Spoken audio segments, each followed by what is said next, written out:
સુરતની કિમ પોલીસે 3 નકલી પોલીસની ધરપકડ કરી। થોડા દિવસો પૂર્વે નકલી પોલીસે કર્યો હતો 13 લાખ રૂપિયાનો તોડ।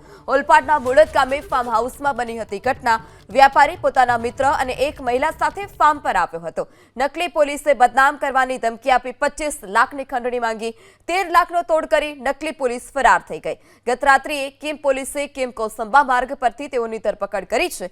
કિમ નદીના બ્રિજ પરથી ત્રણેયને ઝડપી પાડવામાં આવ્યા છે।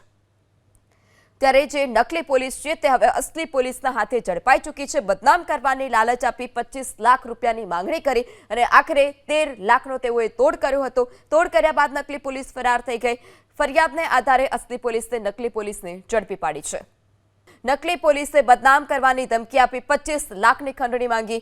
13 લાખનો તોડ કરી નકલી પોલીસ ફરાર થઈ ગઈ। ગત રાત્રિએ કિમ પોલીસે કિમ કોસંબા માર્ગ પરથી તેઓની ધરપકડ કરી છે।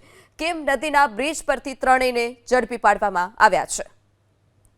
ત્યારે જે નકલી પોલીસ છે તે હવે અસલી પોલીસના હાથે ઝડપાઈ ચૂકી છે। બદનામ કરવાની લાલચ આપી 25 લાખ રૂપિયાની માંગણી કરી અને આખરે 13 લાખનો તેઓએ તોડ કર્યો હતો। તોડ કર્યા બાદ નકલી પોલીસ ફરાર થઈ ગઈ। ફરિયાદને આધારે અસલી પોલીસે નકલી પોલીસને ઝડપી પાડી છે।